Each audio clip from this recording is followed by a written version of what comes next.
Hello mga paps, magandang araw at eto nga, ikakabit na natin itong ating reel. Ayan, kakabit na natin dito. Ayan. So, paano ko ikakabit? Eto, yung aking ideya kung paano ko ikakabit yan. So, eto mga paps, nag-layout na tayo. Ayan, pinutasan na rin natin. Papasok natin ito ngayon, ang core bolt. So, ito yung size niya. 1/4. Ayan. Papasok natin siya ngayon dito. Ayan, ganyan. Tapos pupukpukin. Tapos kato na ang kalalabasan niya. Ayan. So, ganyan na yan mga paps. Ito ang mangyayari dyan.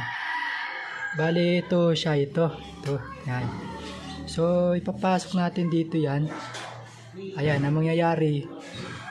Ayan, ang mangyayari, welding dito sa taas, dito sa baba, at siyempre dito sa gilid. Dito rin sa gilid, na welding dyan. So wala na talaga tanggalan yan. Napakatibay niyan talaga. Walang galawan yan. Kaya talagang matibay yung ating grills na ilalagay. So lagyan na rin natin itong kabila. Ayan.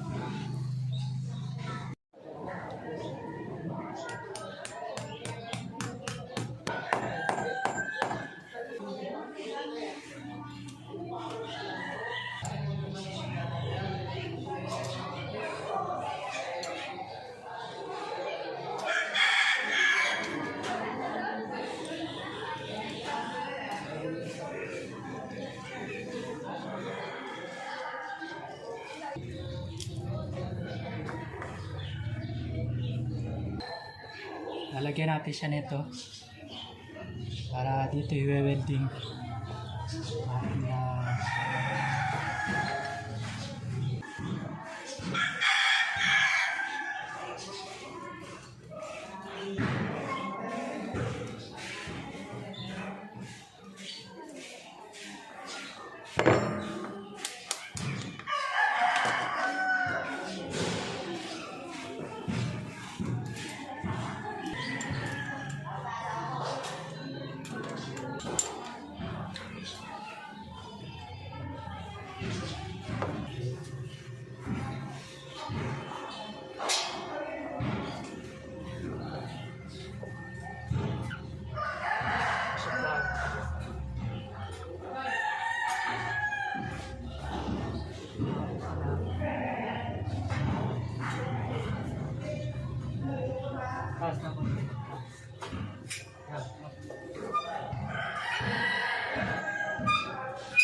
sige. Parang yung kunay. Tawag ko na. Parang tatakayan ko muna ito.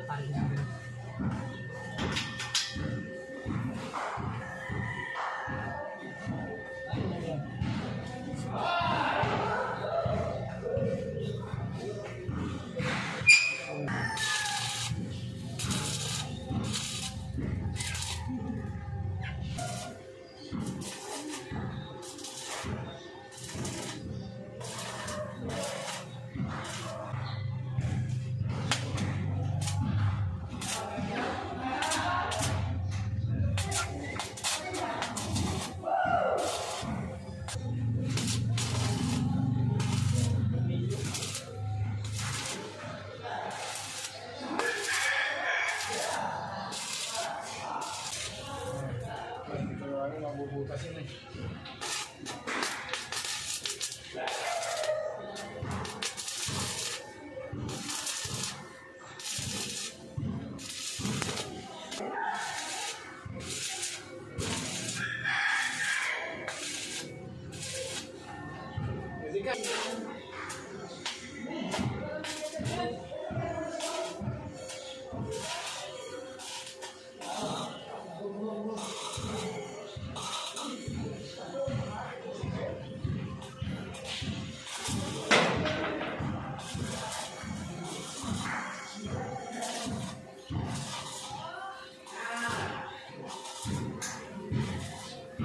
So mga paps, okay na, nakakapit na.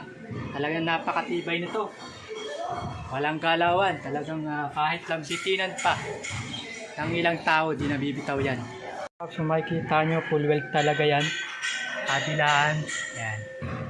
Kabilaan. Gayon din sa lahat. Yan. So napakatibay talaga yan. Wala nang galawan. So hanggang dito na lang mga paps.